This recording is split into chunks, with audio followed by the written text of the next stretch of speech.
I've been on board 5 nights on P&O Britannia. P&O Britannia has just left a multi-million-pound refit.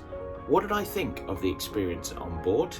I will let you know, as well as showing you footage of some of the refurbed areas, giving you hints and tips along the way. What is it like post refit? If you haven't seen one of our reviews before, then we mark it out of 40.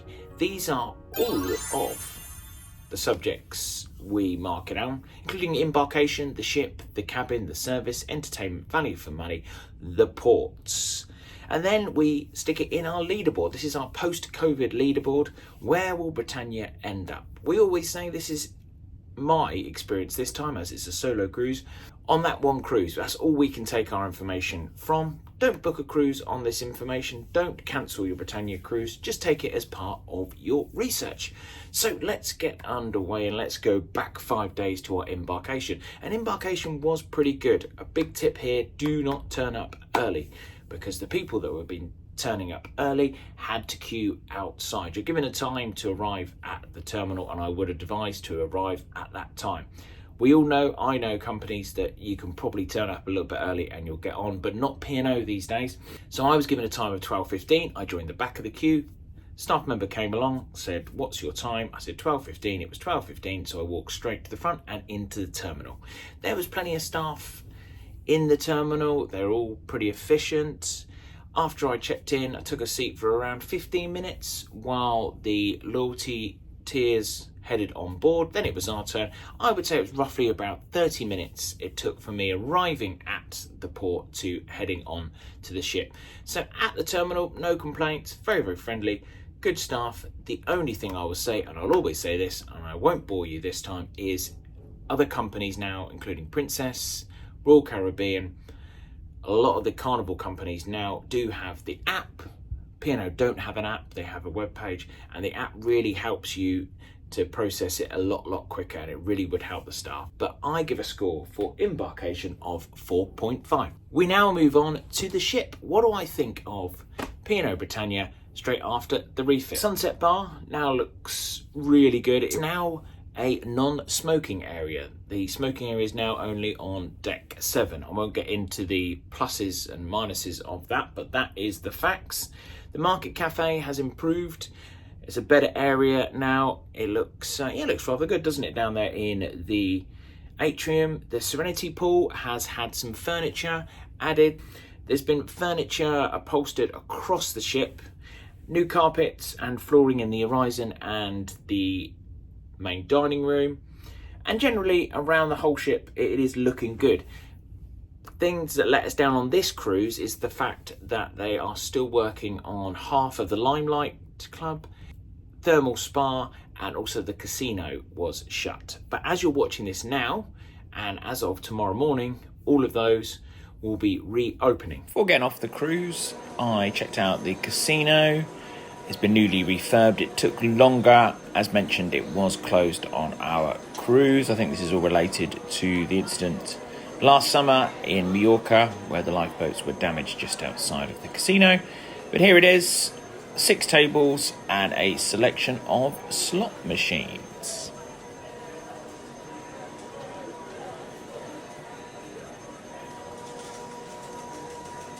So it was just this 5-night cruise straight after the refit that was affected. Now, I would say to that, some people say, well, don't go on a maiden, don't go straight after a refit. But I still think you pay the same money and you should expect the same service. Now, looking at the schedules for P&O on the ships coming up in the next few years, they are having 3-week refits, I see. Iona, Arcadia and Aurora are all having 3-week refits. If this was a 3-week refit, everything would be done. Now, of course, obviously I wouldn't be able to enjoy this cruise, and it hasn't affected me too much. But I think planning forward, good idea, always have them at 3 weeks, because if these things crop up, they can get it sorted. I love the atrium. I always looked at it and thought, is that an atrium a bit dark? But no, I actually really love it. It looks nice and cozy. I love the centerpiece, really nice. The layout of it, it reminds me a bit of a halfway house. It's halfway between the older ships and Iona and Avia. It still feels like a proper ship. where sometimes some of the bigger ships just feel like a block of flats, and they just feel sometimes like a shopping centre. This feels like a proper ship. It's a good capacity. Around 3,000 is just the right amount, I feel. It's got some quirks, like for example, one of the main restaurants, you can only get there by the rear staircases. So the things that disappointed me on this ship is, first of all, the lack of hot tubs. What is that thing at the back? I know other reviews have mentioned this. They could have had a couple of hot tubs at the rear, and that would make it a lot better, apart from this pool type bathtub thingy. I don't know, not sure what it is. I would say that for a ship this side, Princess have exactly the same style of ship, the Royal class, and they have the big televisions by the Lido pool. I generally do like the Lido pool, but I think it would really benefit from having a big screen, which really would enhance it. A few more children's facilities as well. I think this ship, if your kids enjoy Kids Club and they enjoy the pools, they'll be absolutely fine and they'll love it. But I do think that as it is a family friendly ship, I really think that a few more kids type elements to the ship would go down great. But in general, I did like Britannia. I do like it as a ship. As I said, it is more of a traditional ship rather than the newer ships that we have in the P&O fleet. I have taken off half a point due to the fact that the thermal spa and the casino was not open, but for you, that would not be a problem. So, Britannia, you get yourself a 4 out of 5. So I am standing right now in a solo cabin. These are up on deck 16. There is around 15 of these solo cabins, and they're good. They've got good space, they've got everything you would need. There is good storage, cupboard space. The bathroom is exactly the same size as you would find in all of the other cabins. It doesn't seem to have had much of refit. Maybe the carpet is new. The carpet does look good in here. No USBs added in the refit, which is a little bit of a shame, and there's only 2 plugs in this cabin, which I would expect maybe one more, but maybe it's a solo cabin. And also, annoyance, I do like my entertainment systems on a cruise ship in the cabin, and this one has not been working most of the cruise. It's actually a pretty good system. It's the same system that seems to be on Princess cruises, but it's just most of the time it doesn't seem to be working. There seems to be a bit of a fault on this cruise, which is a little bit disappointing. Balcony size is good, same size as all of the other cabins. A quick downside as well is the fact that you are on deck 16, so there is a deck above. Sometimes in the morning it can get a little bit loud. It hasn't affected me too much, but it's something to consider. And always consider, do take a look at the deck plans when you're choosing a cabin, as if it's got a deck above it on not cabins, then it can get rather noisy. But of course the solo cabins are only situated on deck 16. So all in all, for a solo cabin, I really like this cabin, and if you're travelling by yourself, you will like this cabin as well. We have a full review of a selection of cabins, all the available cabins, coming up on this channel, so make sure you do hit that subscribe button, and if you're enjoying this video, give it a like. From the 4Bs, it's a massive thank you.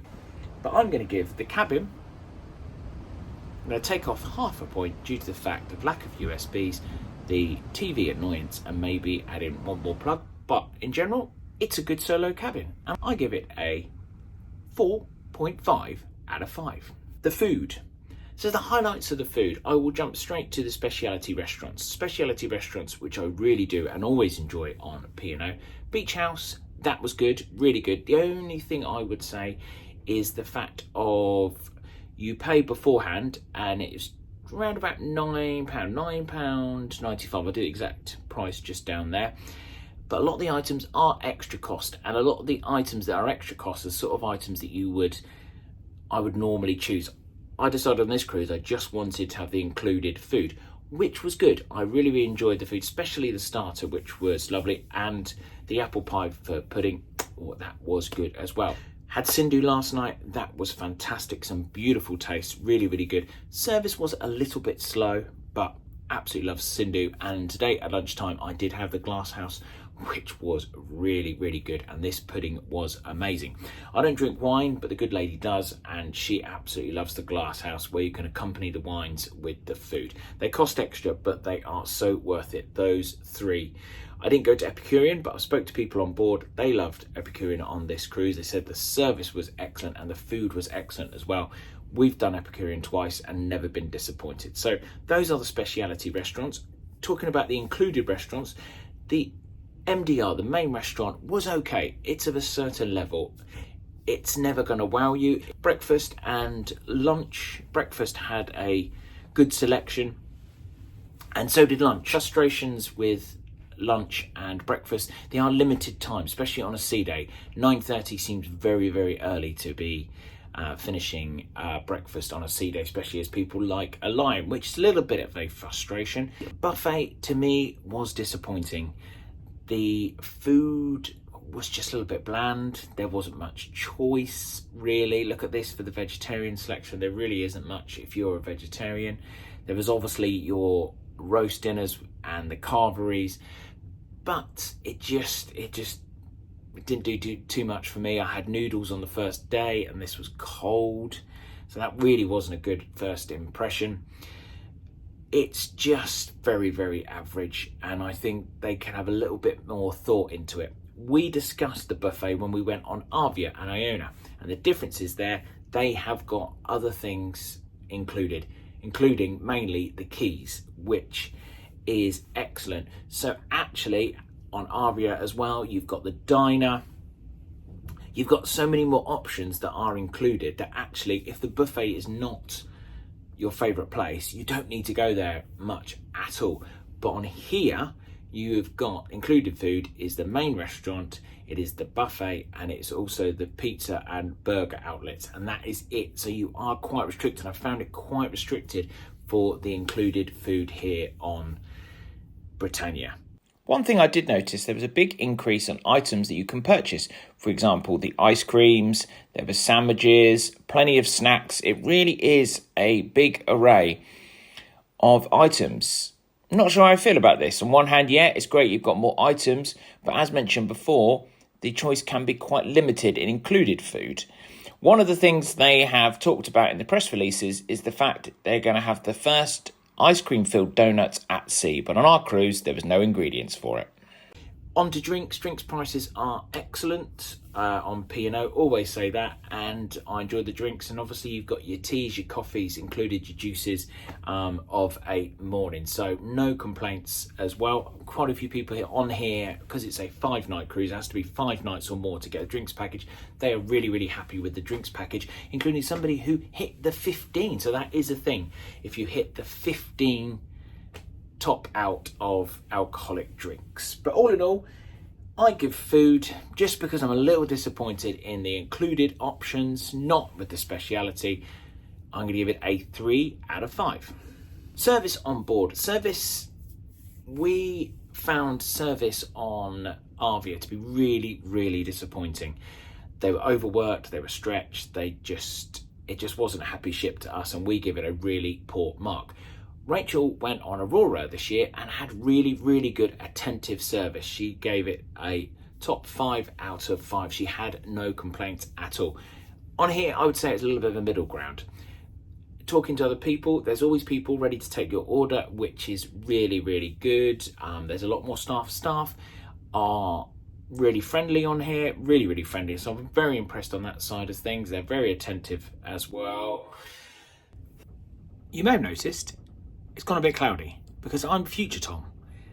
I recorded what you've just been seeing 2 hours ago, but I've just had a lovely encounter with 2 of the bar staff in the buffet this evening. I just popped in the buffet to get a little bit of food, and these gentlemen, which I'll show on the screen now, starred in our ship tour. They asked to be in it, they waved, and then somebody has seen them and then sent the picture of the ship tour. And I'm not surprised, because they're 2 fantastic workers and exactly the type of workers you'd want working on your ship. And I just wanted to quickly come in and say hello to Richard and to his colleague. I'm so sorry I didn't catch your name, but I've just been chatting to them for about 45 minutes, and I just wanted to pop in this review video and just to say that I've had quite a few encounters like that.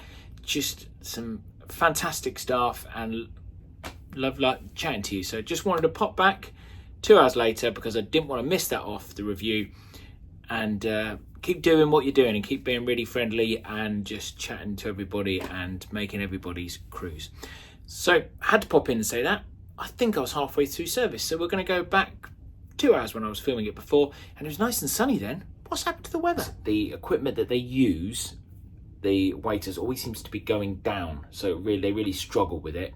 Food has been taking a long time to come. It was yesterday in Cindy, it was around about an hour and a half before my main came. It really was a long time. No complaints on the service. They were really attentive, but they did seem quite rushed. And then today in the glass house, the waiters were excellent, really good. But again, the food took an hour and a half. Now, if you're with a big group in somewhere like the glass house, you're drinking wine, you're chatting, it's not really a problem. You probably don't even notice it. But when you're traveling solo and it takes an hour and a half to get your main, that is quite a long time. As mentioned before, when I'm on Princess, when I'm on other cruise lines, you know, you've got your room service, you can use the app. It just makes so much easier for the staff and also for guests when you have a really good working app. Mainly due to the amazing staff that we saw on board, I'm giving service a 4 out of 5. What did I think of the entertainment on board? Well, first of all, the highlights. Rachel Haunt, she is a singer. She is from Starstruck, where she performed as Cher. She did a Cher show. Quite hard to say that. And she also did a diva show. Absolutely brilliant. She's got an amazing voice, but she's also got the patter in between. She was doing some crazy stuff. She's really entertaining. The audience absolutely loved her. We've also had Gareth Oliver, which is a very funny comedian, but I've seen him quite a few times. All I would say is maybe he needs to change his act slightly. It was still chatting about COVID, and I could almost do his act word for word now, which has been the same for about 2 years. So they had a vocal harmony group, which was quite good. I would say they were more suited probably for a live lounge rather than on the stage. The only problem is the theatre company, tonight is the only time that they will be performing, which is a real shame. They've only joined 5 days ago. One evening, I headed to the dinner and show venue, which is Limelight, saw La Vox. She was excellent. If you get a chance, see her. Fantastic, just brilliant. £32 is bookable 2 weeks before your cruise. So let's take a look at the other activities which were on offer on our cruise. You had the arena court, that's up on top deck, and there was free play, basketball, football. You had pool table. Sport 24 is the channel that shows sports in Brodie's and also in the room. If you just want to chill out in the cabin, the cinema had 2 films per day, which is pretty good, pretty large cinema. Things like line dancing. There was actually quite a varied programme in the day. I was quite impressed with that. In the evening there was silent disco, which was well attended. More quizzes in Brodie's, and then the house band was Pulse, as always, and I was quite impressed with their voices. And to finish up, there was also the live DJ from about midnight.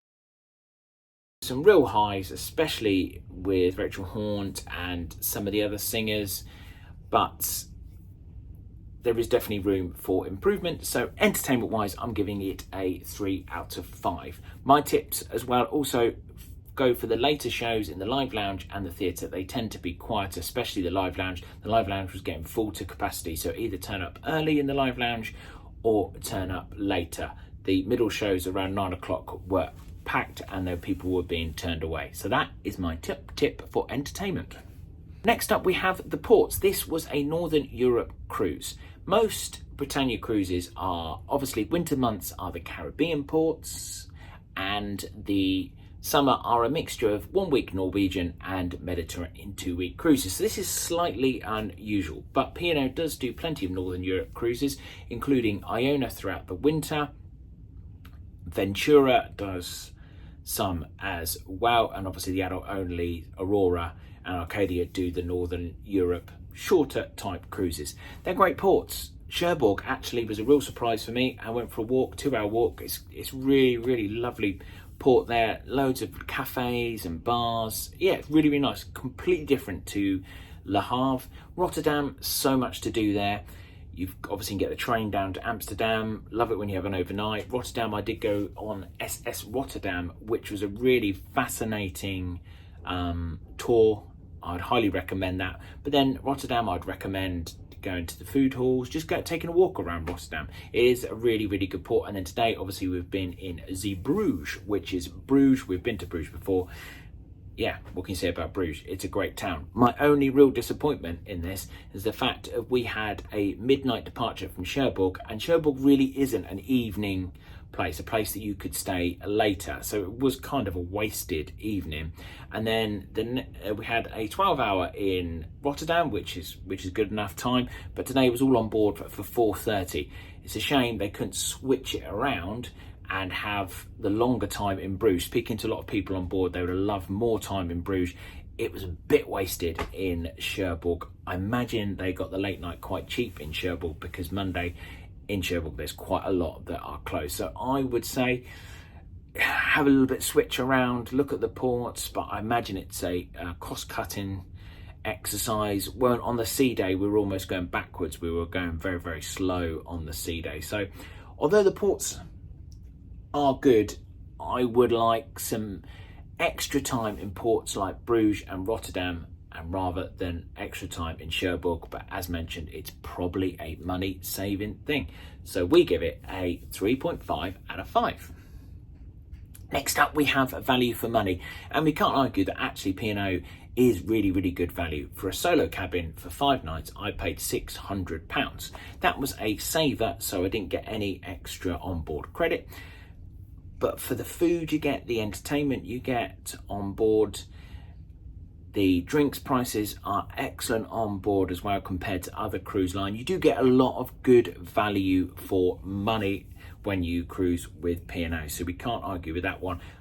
I've just docked it a point to the fact of, I think in every aspect, entertainment, food, they could go up a little bit more of a notch. You do get your money's worth of P&O. Remember what you paid, and I only paid £600 for 5 nights. With all of that included, I say it's pretty good value for money. So I give a 4 out of 5. That gives Britannia a total score of 31 out of 40. So a pretty good score. There it is on the leaderboard. What do you think? Let us know in the comments below. Don't forget that like button and hit the screen right now. You'll see it just there. Can you see it?